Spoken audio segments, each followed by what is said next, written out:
Welcome into Pickle Palace. Welcome into OnIowa Live. We're on KCRG 9.2. We're streaming on kcrg.com and the free KCRG app, and we have a lot to talk about. Head-scratching week for the Iowa men's basketball team. The NFL Combine is starting up, but first we got to start with one of the many quote-unquote signature wins of the Jan Jensen era against number 6 Michigan on senior night at Carver Hawkeye Arena. Senior day, I should say. And joining me is David Eickholt from 247 Sports and Joanna Mance. We are very excited to bring you a lot. So we're going to start right off with Iowa beating Michigan. I know you were both there. Let's talk takeaways from one of the biggest wins of the season for Iowa. David, we'll start with you. I mean, I just think what a complete team win, right? You talk about intensity. You talk about effort. You talk about leaving everything on the floor. That's exactly what Iowa did. I mean, you look at, Hannah Stolke going for a double-double with 7 assists. You look at Ava Hyen, who is battling illness, had some great bananas at halftime, apparently, that allowed her to get the energy for the second half. To put 20 of Iowa's 35 second-half points.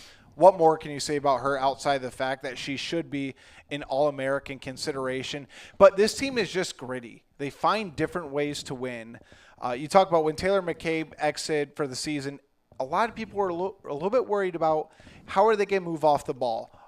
Taylor doesn't fill up the stat sheet, but she's tremendous defensively. And her quick release and everything else can just throw defenses for a loop. Iowa has been able to kind of calm things down, realize who they are, and now you're looking at the number 9 University of Iowa Hawkeyes once again.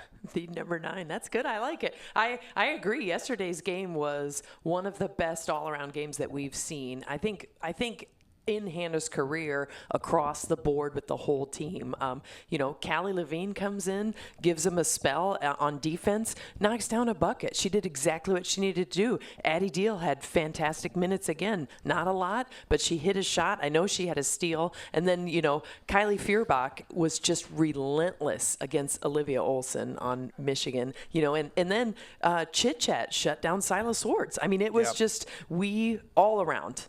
Fantastic team effort. I think when it comes to that effort, that's what impressed me most about Iowa, because especially early in the game, clunky, neither team was hitting shots. The thing you can control is effort, and we saw that with 7 offensive rebounds for the Hawkeyes, heads-up defense, hands-up defense. So I'll talk to the two of you. Can you expound more on what you saw from Iowa's effort in the things that don't necessarily go on the stat sheet? I mean, I asked Jan Jensen post-game, I said, look, usually you can point to a handful of plays where, what if you did this? If you dove for that loose ball, you had that second bounce. What if you boxed out?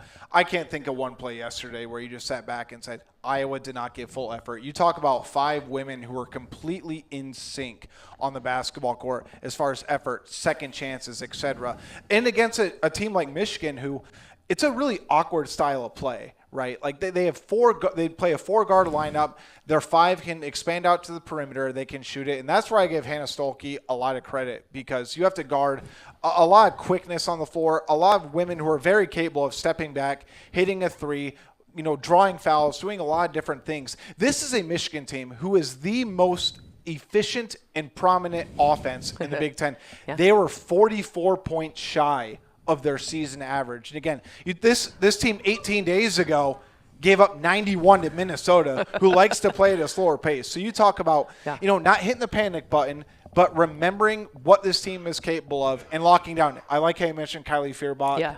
Look, offensively, I know some people think that she could give more. I know she feels like she can give more.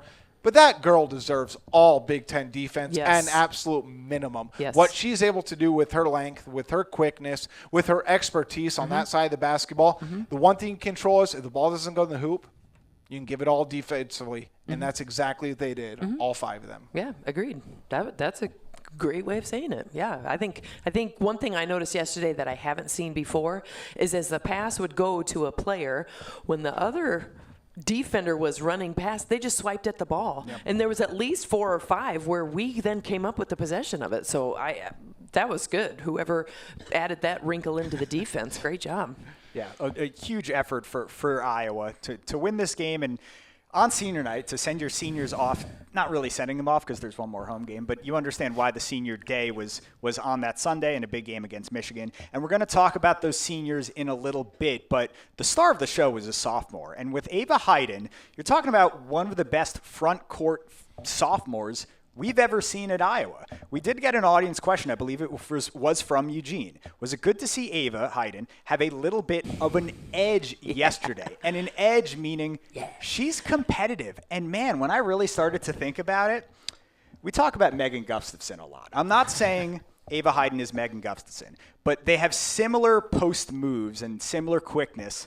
The thing about Megan Gustafson is she was the nicest person to ever walk the earth.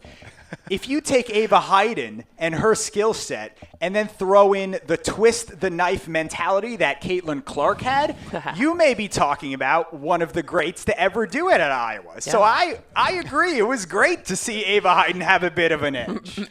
I just can't imagine Megan Gustafson in a huddle being like, stabbing, we're getting twisted in there. Like, that is just so not her. And you're talking about a girl who has a dog that's a corgi named Pancake. Like, it's totally out of her realm of comfort zone, but I just imagine everybody looking over at her and be like, did you really say that? Yeah. Ava's got some attitude to her. And honestly, as a post and the physicality that's needed that position, you need to be bullied or you will get bullied. Oh, yeah. Like, it's the name of the game. It's leverage. It's positioning. It's a go-to post move. It's a lot of different things. And I'll tell you, like, Ava was the most predictable breakout star in the Big Ten. Yeah. It just was. But that does not make it any easier on her because she knows the expectations are there. She went through a little bit of a rough stretch early, but the way she ended last year and the way her confidence has risen exponentially, I mean, you are talking about one of the best 5 post players in America at this point. Easy. And it makes it even better when you think about, guess what? She still has 2 more years of eligibility. Yeah. She's going to be an absolute problem. And the things she's figured out in the last month or 10 games or so, she doesn't get in foul trouble anymore. Yes, I was thinking the same thing. She's done a really great job of not fouling, and that's been able to keep her on the floor. She still does, being sick, it's kind of difficult. She still does need those subs, but her footwork has really improved. I know that she's been in the gym. I know that she's been working. That's just insider information for you, but and also if Ava had a dog, I feel like she would have a wolf, and its name would be like Steel. Nice. Yeah, right? There's no way to follow up that. Ivy National Player of the Week per the Naismith Award. Real quick, does she have a chance? You guys are plugged into the National Women's Basketball Circuit. Does she have a chance to insert her name in the third team honorable mention All-American conversation? It's tough. I think it depends on how far the team goes. Yeah. A lot of it is not necessarily how good you are with the stats you put up, but also how good your team is. Just some numbers because I was curious and dug into them. Megan Gustafson during her sophomore year was averaging 18.5 points per game and 10.1 rebounds. Monica Sanana was down at 16 points per game and 5 rebounds.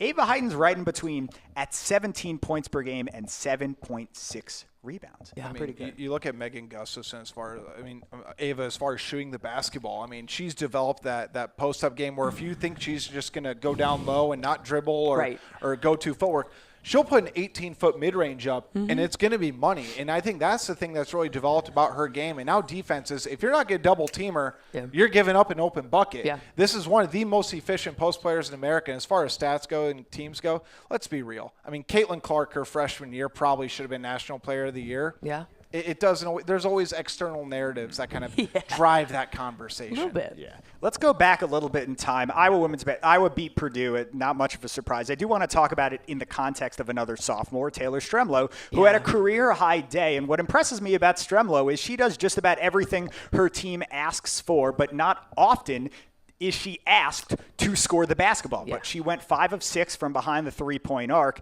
and performed amazing against Purdue. She was arguably the biggest reason Iowa won that game. What has impressed you about Stremlow this past month? I just think the confidence she's shooting the basketball. She looks like a true, legitimate 3-level scorer because the thing about her, she'll always bring the energy. She'll always bring the edge. You talk about pandering toward the crowd. The back half of the year, it almost reminded me of like a WWE superstar. Like she's just looking for a way to pump up the crowd, right? But then you kind of think about this year. she's no longer standing on the perimeter when she's wide open. And kind of deer in headlights type situation, and that was an issue, I think, in the last 10 games. Teams were leaving her open. They challenged her to shoot. And when you hesitate as a shooter, the shot's already missed. You have to be able to fire it on a whim. That's why Taylor McCabe was so efficient throughout her career. But now you look at Taylor Stremlow. She'll pull up with a contested corner three with a hand in her face, and it's buckets. I mean, she's shooting nearly 40% from three-point range this season. So you go from that in a one-year span, you have to be excited about the fact that going into next year, she can be a double-figure scorer without a doubt. And honestly, going down the stretch of both tournaments, I have no reason to doubt the fact that she can put up 12 to 13 points a game with 4 rebounds and 4 or 5 assists. I think she's capable of that. I agree. I think it's been great that she's been able to bring the ball up the court effectively without turnovers. I think there's been some times this, in this season and maybe even in last season where she was turning the ball over just because she was going too fast or making bad decisions, but she's really kind of tampered that back, which is really wonderful. But yeah, Strem is a dog, and she her parents both played college ball. She's got older siblings that play. She is just going to get out there and get after it, and I think her confidence rising has been really, really, really, really great for the team. And just insider information, her and Hannah were roommates at Purdue. So, Hannah knew she wasn't going to play. She hadn't practiced any of those games. And so I think it was just, one leader to another, get out there and take my spot. So, all right. We're going to take a quick break, answer a big picture question next, and also grab the tissues. We're talking Senior Day on Iowa Live.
Welcome back to On Iowa Live. We're here at Pickle Palace, also streaming on the KCRG app and kcrg.com, as well as YouTube. We're still talking Iowa women's basketball with David Eickholt and Joanna Mance. Let's start, though, with a big picture question from Michael, who says, what is the high water mark for the Iowa women's basketball team? Specifically, with the right matchups, are they capable of a Final Four? Look, it's hard to get to the Final Four, even if you're UConn, even if you're UConn 20 years ago, even if you're the UConn men 3 years ago. I don't know why I'm going back to UConn anymore every time.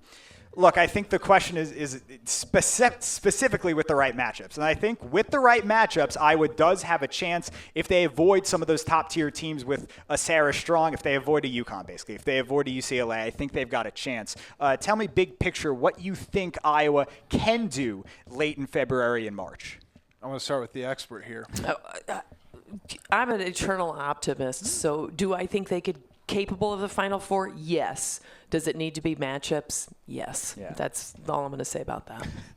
I think it's obviously all matchup based. I mean, it really is. I think there's 5 or 6 definitely dominant teams across women's basketball. I mean, you look at Texas, you look at obviously UConn, South Carolina, LSU has a shot at. I mean, even Michigan. I mean, again, people cannot discredit Michigan just based on the result from Iowa. They are very, very good. Ohio State with Johnny Cambridge, who's probably the most underrated sophomore in America. Maryland. There are a lot of really, really good teams. Maryland.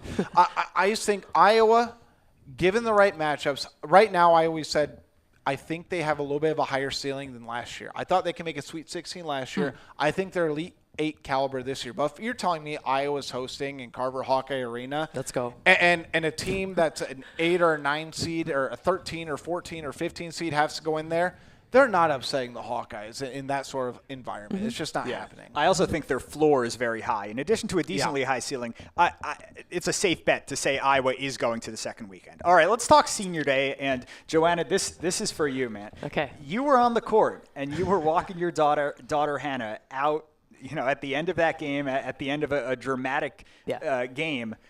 You got some screen time on Fox as well. Okay. What was this moment like for you?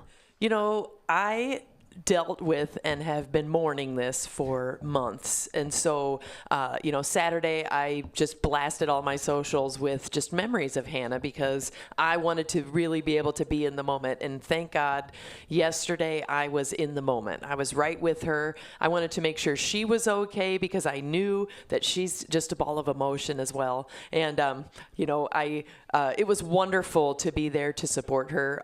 She has exceeded any expectations that we may have put on her as far as, her college career, things that could have happened. We knew from an early age she'd play in college. There was no way we thought that it would be 2 back-to-back Final Fours and that it would, 6th Player of the Year and then to have conference accolades every year. It's just not something that we were expecting. And so now to look back and to see her passing the torch, so to speak. I know we talked a little bit. Hannah had 7 assists in yesterday's game, and I know at least 5 of them went to Ava. So if Hannah's not making those passes to Ava, we take 10 points off the board at least. It's a different game. And so what she's been able to do to go from a back to the basket post to now she's bringing the ball up against a very good press. I don't know how many turnovers Michigan causes, but you guys would know that maybe. But we didn't turn the ball over as much when the ball was in Hannah's hands, and it's just one of those things, a Cedar leadership thing that's really important.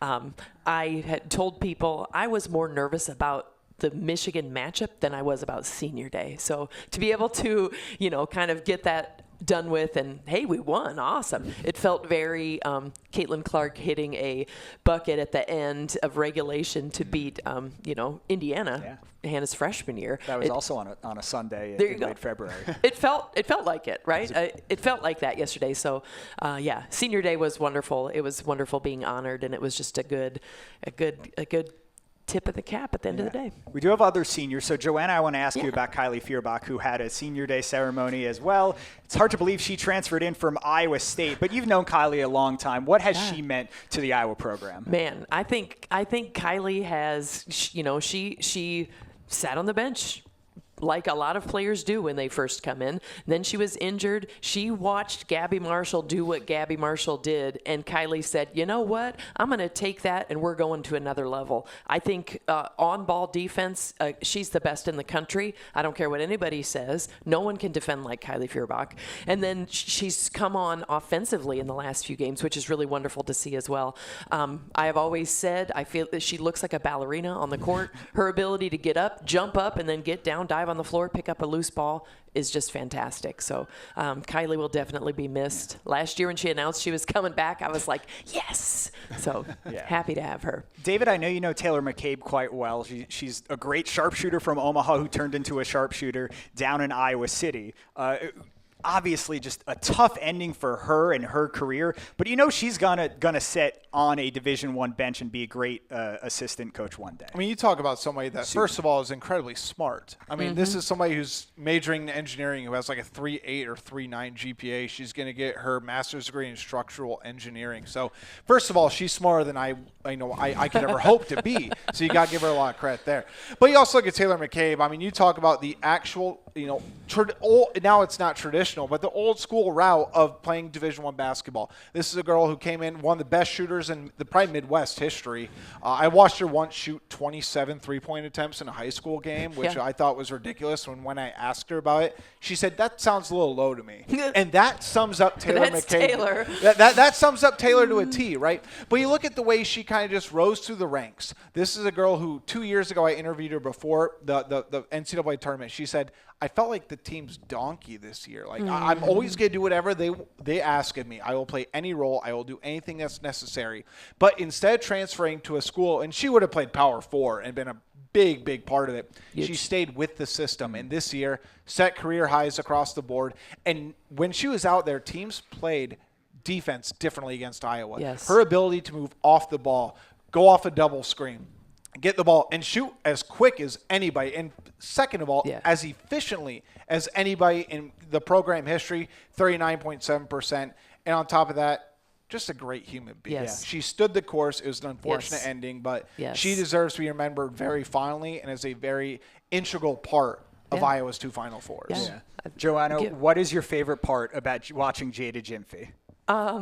Well, that's a great question. I have loved Jada since it's for a very long time. The first time we ever saw her play was in 5th grade, and she was a head taller than Hannah and had probably 25 pounds on her. Hannah bulked up in college. Jada was big and strong. She was so efficient when she was younger and just a great player. She went on through high school, got a 3-point shot. Unfortunately, her senior year, I believe it was, when she came to Iowa her freshman year, she had a concussion and sat out for a lot of the summer. And then she's been plagued with knee pain, and it just never, court time never came for her. But one thing I do and will always appreciate about Jada is anytime Hannah had an issue, struggles, sometimes as women we just need to cry it out, Jada was there. Every time. And that just was, she just kind of is the mother hen of the team and has taken care of these women on and off the court. And, a player like Jada is going to be missed because she's just the consummate teammate that's always got your back and cheering for you. Yeah. Joanna, thanks for coming. We'll have men's hoops coming up next on Iowa Live.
Welcome back to On Iowa Live. We're on KCRG 9.2 on the app and kcrg.com. And thank you so much for tuning in. In just a little bit, we'll have the Iowa City West boys swimming team on. But first, we got to talk men's hoops with David Eickholt. And the men have had an interesting week. It's kind of been the good, the bad, and the ugly all in about 7 days. A head-scratching loss to Wisconsin. Badgers' Nick Boyd had 27 points. And the reason this is a head-scratching loss, David, losing to Wisconsin at Wisconsin isn't something you're going to bang your head against the wall about. But it was the complete opposite of how they beat Nebraska. Yeah. We'll get to the win and go over to Nebraska in a second. But Iowa's defense was just Swiss cheese. It was perhaps their worst defensive performance of the year.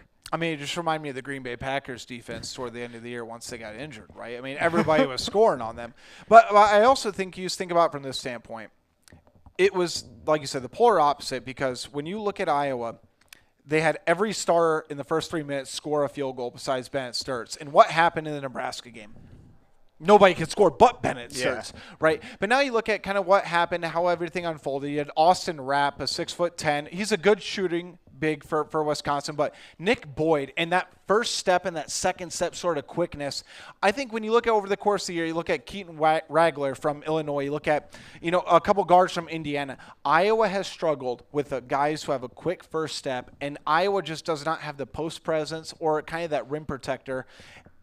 And that was an initial fear that I had before the season. I think a lot of us had before the season. How are they going to protect the rim? Not so much in the post-up game, but when you can't front a player on the perimeter and you have 3 or 4 different shooters, across 3-point line, eventually the defense is going to break. I thought Iowa, for the most part, their transition defense is horrible, mind you. But when you get in the half court, I thought Iowa's defense is good for about 22 to 24 seconds, but at some point it's going to break.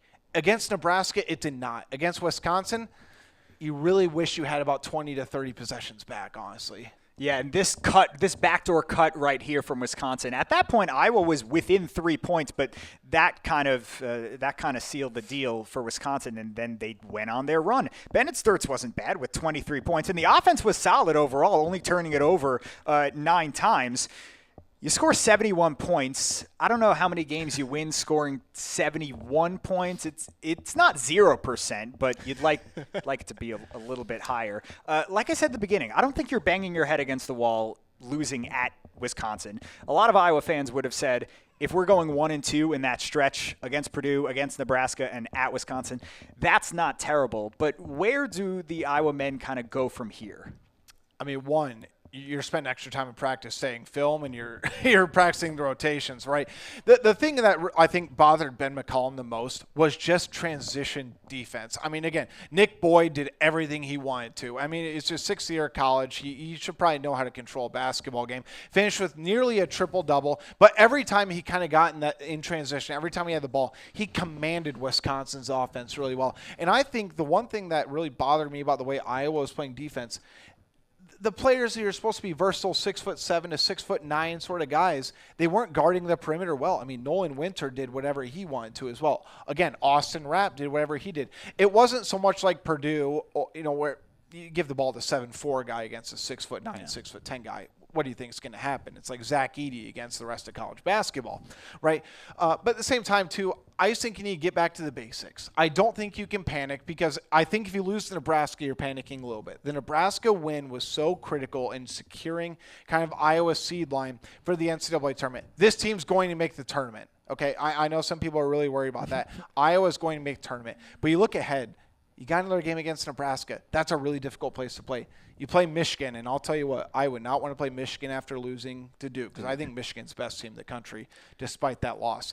I think as long as you kind of go in there, you beat Penn State, and you maybe you beat Ohio State, I think you're feeling really good about where this team should be headed to the Big Ten tournament. Just get the double bye in the conference tournament. Worry about everything else later. Yeah. The good for Iowa obviously came last week when they beat Nebraska, and on the complete opposite end of the spectrum, they were able to guard so well. I was really impressed by Bennett Sturts' defense on Price Sanford. What was Iowa able to do in this game that they couldn't do against Purdue, and they certainly couldn't do against Wisconsin? Kind of remind me of the Iowa women yesterday. Honestly, again, because they don't have a traditional post. They play a lot of 4-guard lineups. They all can shoot. And again, Price Sanford is going to be an all Big Ten first-team guy. I know Iowa fans don't want to hear it, but that just goes to show as a compliment to Bennett Sturts. Bennett Sturts, to do what he did offensively, play all 40 minutes. He ran nearly 6 miles in that win against Nebraska. Never got tired. He said he could have went to overtime. And again, Ben McCollum's not going to pull him if he's not in foul trouble. But again, you think about Price Sanford, the quick release he has, all of the action that they sort of run for him. You need to give Iowa's defense a lot of credit. They were quick with the rotations. They were contesting everything. And more importantly, they were battling on the boards, because Iowa will be the first to admit they got punked against Purdue. But Iowa at one point led the rebounding battle 17-4. They had more offensive rebounds than Nebraska did total rebounds through the first 17 minutes. So I think when you can control the controllables, you hustle, you rebound, you close out on shooters, you kind of get all those minor details right that won't show up in the box score. That's what's going to give you a chance. Because again, I know people scoff at Nebraska basketball. This is a team that's a team that's going to make the second week of the tournament, very likely, and they've never done that before. Quick question. This comes from Eugene. It's a good one. Is it a concern that we are having trouble finding second and third shooters on the men's team? It's a good question. I think it needs one word: consistent. Cooper Koch has had good games. So Alvaro Folgueras has had really good games. The problem is consistency. And these are good role players who were good in their roles, but at some point you have to put the ball in the basket. Who are you looking for more consistency from? Yeah, first of all, I'm not going to sell stock on Cooper Koch. I know some people are, kind of going off the bandwagon. This is a guy I'm telling you, next year, junior year, he's going to pop off. I think there's two guys that I really, really look at. One, it has to be Alvaro Folgueras. Okay, Alvaro was the big-time transfer from Robert Morris. He was wanted by a lot of different teams. This is a guy who is, again, I think he's a 3-level scorer. He's going to play 15 years overseas in the pros if he doesn't make the NBA. Like, this is a 6'10" guy with great post moves that can step out to the three-point line, be highly efficient, very fundamentally sound, can dribble, he can pass. At times, I think he gets in his own head. He turns the ball over a little bit too much, kind of gets careless, but it kind of reminds me in a way from a similar jump perspective, where if he comes back next season, it's going to be very similar to Filip Rebraca. Not a lot of people were about Filip Rebraca after his first year. He got thrown in a difficult situation, but that jump he made from that first to second year, I'm really, really optimistic that Alvaro can do the same exact thing. And anyone else you're looking at for Iowa? I mean, I think there's a couple guys. I mean, of course, I like to look at Tavion Banks. I like to look at, Cale Combs. I think you want to see more, but it has to be Tate Sage. Yeah. Like the freshman 6'7" guard out of Oklahoma. This is a guy who barely got a scholarship to play at Drake. He's barely a D1 recruit. But you look at the way he cuts to the basket, especially against Wisconsin. I thought he did a tremendous job of that. He's hitting corner three-pointers. He rebounds the basketball. He's got great length. I don't know during his 4 years if he'll ever lead Iowa in scoring. But you talk about hustle, you talk about effort, you talk about guys that are just fundamentally sound and glue guys to be at that championship sort of level and to get to that top 4 seed. You have 3 or 4 different guys like Tate Sage. And again, I'll point to Isaiah Howard. He's the same exact way. Doesn't show up on the stat sheet. Tremendous all-around player. He's going to get there. You got to give him more time. All right, why don't we go ahead and hit the gridiron next, as the NFL Combine's coming up this upcoming week. It's on Iowa Live.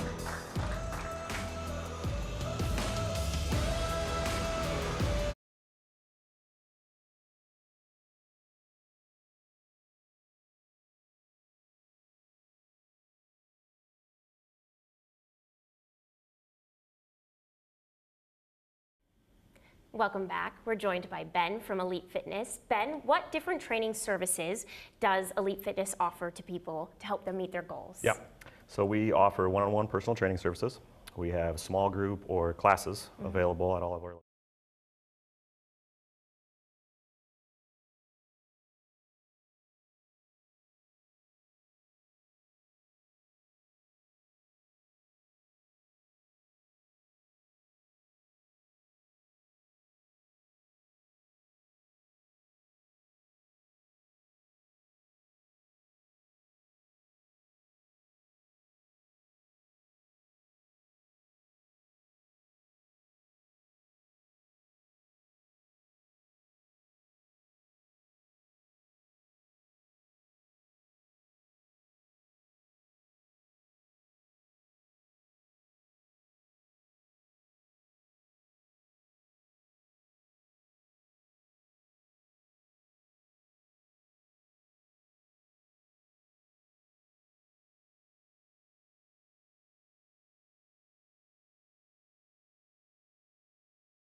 Welcome back. We're joined by Ben from Elite Fitness. Ben, what different training services does Elite Fitness offer to people to help them meet their goals? Yeah.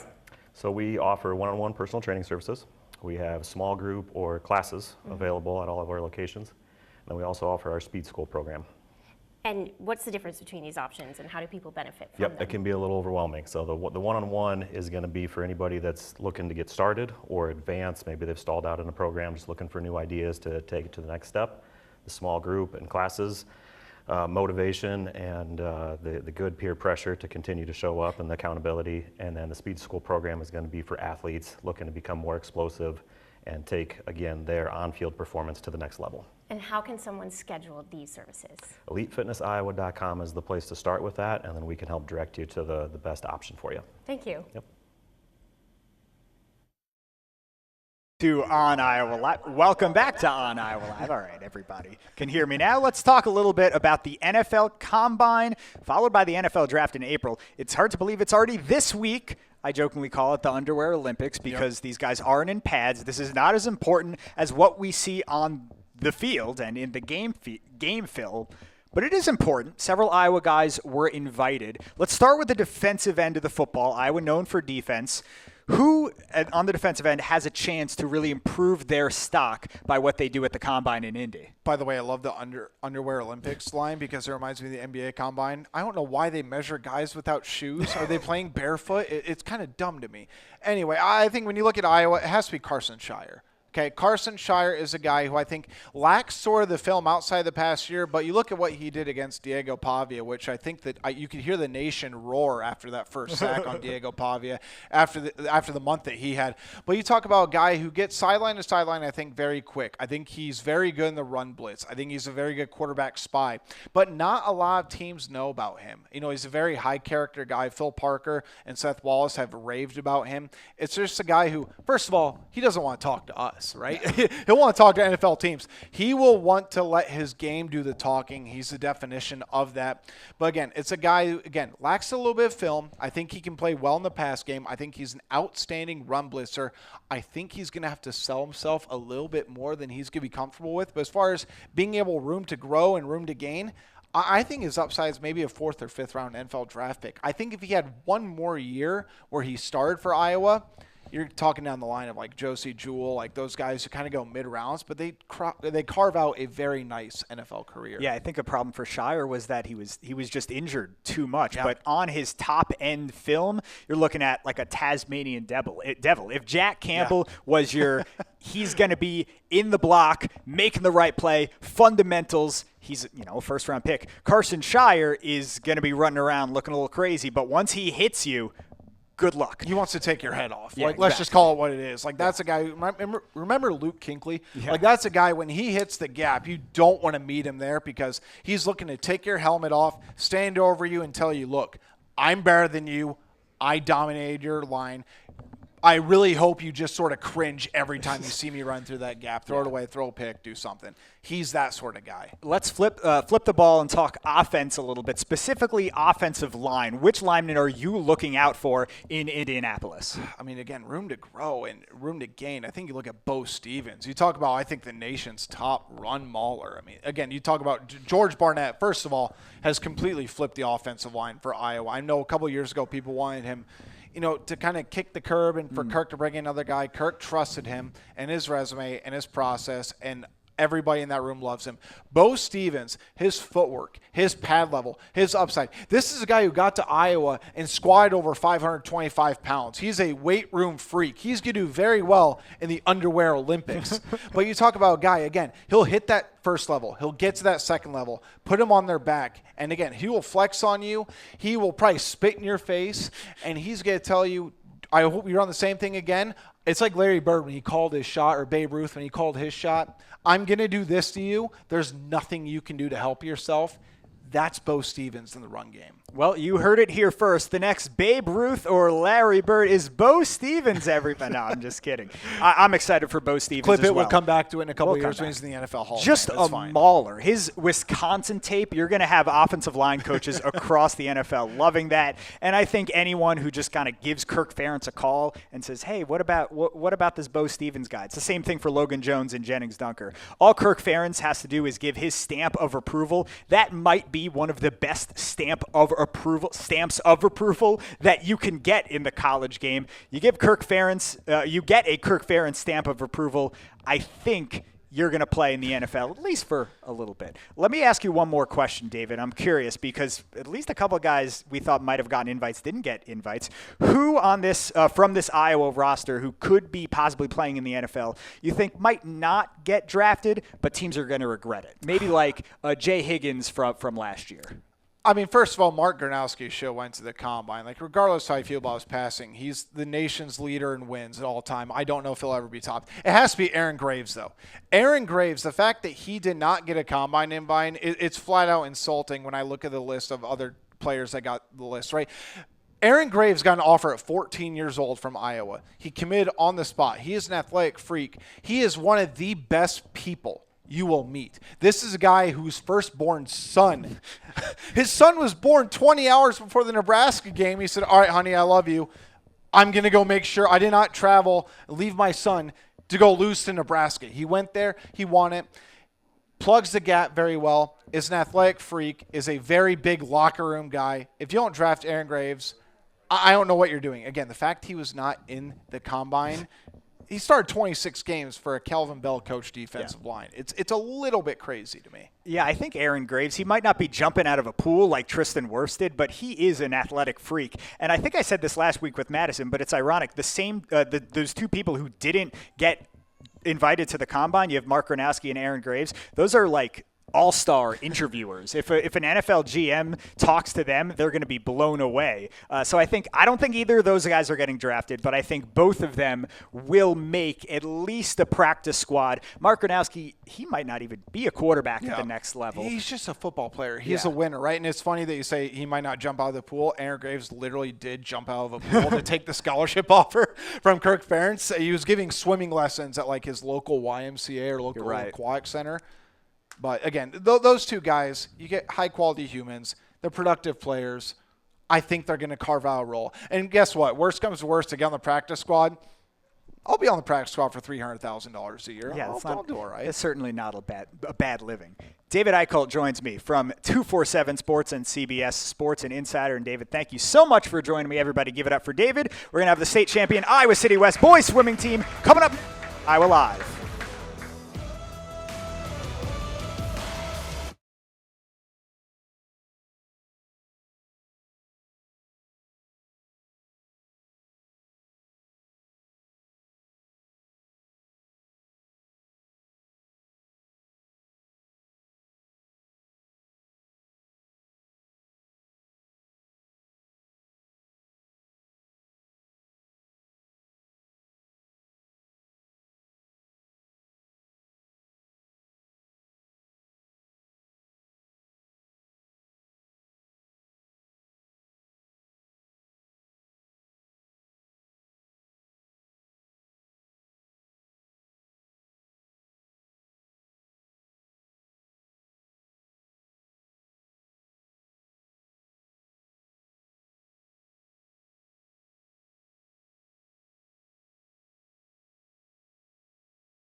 Can you hear me?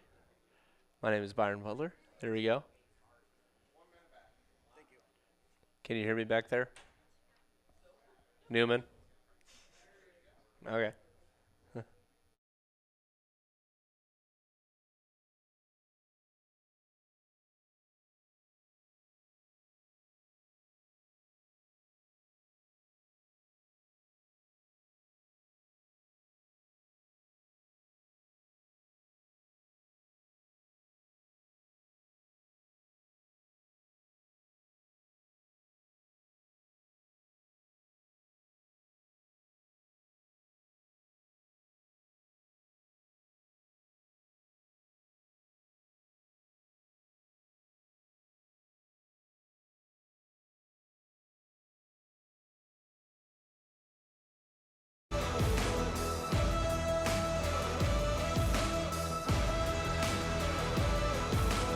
Welcome back to On Iowa Live. Joanna Mance and David Eickholt joined me earlier today. Stay tuned for our 2-hour social media pages for clips from earlier in the show. But we're going to finish off talking swimming with Byron Butler, the head coach of the Iowa City West boys swimming team. I should say state champion Iowa City West boys swimming team. I know, yeah, give it up for him. Coach, I know you won the state championship back in 2020. None of these guys were in high school at the time. Took a break for a couple of years, and then you came back. How exciting was it to not only come back, meet a new group of kids, but also win a state championship? Oh, incredibly exciting. It was definitely a learning process for me the first month or so, just getting back into it and meeting some of these guys and reconnecting with some of the upperclassmen. But yeah, it was just awesome to put it together with this group. I asked you what it meant, so let's talk now about the how. How do you win a state championship in swimming? It's a grind because it's in the pool, week in, week out, month in, month out, and it all comes down to what, 11 races? Yeah. So it's really hundredths of a second if you look at the stats. First thing I have to say is my contribution is incredibly minimal. I have an excellent coaching staff of Gavin Cole Phillips, Coach D, and Dylan Krakow. Upperclassmen really held things together for us. We just had a lot of early mornings, a lot of late nights, really dedicated group that really care about each other and wanted to swim well for each other, and we were lucky to have an opportunity at the end to get it done. I remember coming to this swim meet, and I thank you so much, Coach, for chatting with me, for doing this story. All these hours in the pool, the folks watching at home and the folks here might not realize it, but it's not just swim practice after school. How often are these guys in the pool, in the weight room, working on their diets? Full training program, these guys are probably going 15 to 20 hours of actual training, but if you include the meals, the transportation, getting good night's rest, all their studies, all the planning ahead that it takes. To really put it together and be an elite athlete, you are talking 25, 30 hours a week. It's a lot. A lot of the best teams, not just in swimming, but in every high school team, they not only have great leadership from coaches, but they have fantastic leadership by example. You're talking about those upperclassmen, those seniors. How did your team exemplify that, leadership by example? Well, we have a whole bunch of upperclassmen that really know how to work, and I think the underclassmen definitely fell into that too. It's really different than the club setting, which we're lucky enough to have a lot of kids have that influence. But they really know how to come in and work hard in the weight room and the pool, and maybe we fine-tune things a little bit for the high school season, but those upperclassmen definitely set a great example. Now, at the state meet, I know it was a lot of fun for you guys. You got off to a great start with the 200 medley. Ethan Landon, Jack Tunwall, Winston Fan, and Oliver Mikulski swam that race for you. The medley, can you break down who is doing what and how that race set the tone for you guys? Yeah, well, our strategy was a little bit different than they had last year. I think last year we stacked or put our 4 best guys on 2 relays and then maybe fell short on the 2 free relay. This year we kind of tried to spread out our top swimmers and then also have a couple of great legs from guys who we had confidence in. So, Ethan kicked things off. I, still think he's the best backstroker in the state.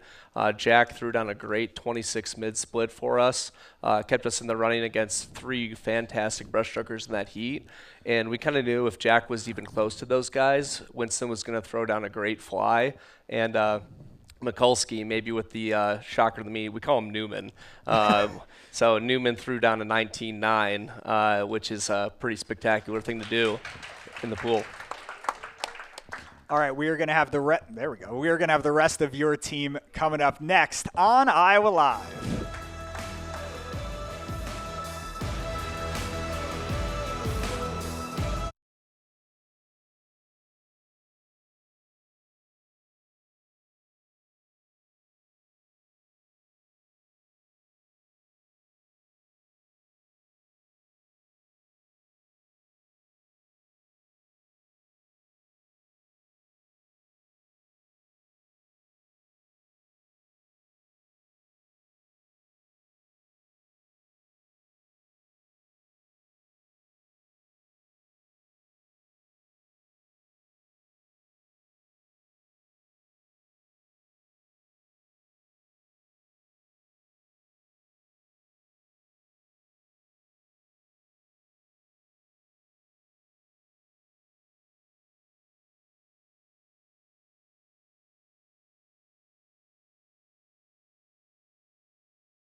Winston Fan, 1, 2, 3, 4, 5, 6.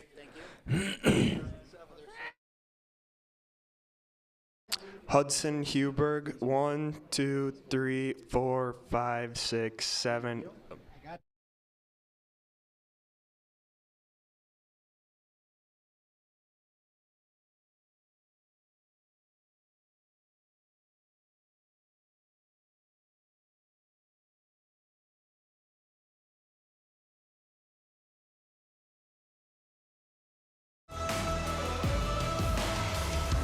Welcome back to On Iowa Live. We are joined by the state champion Iowa City West boys swimming team. And for the two gentlemen on the mic, can you introduce yourselves and tell me what year in school you are?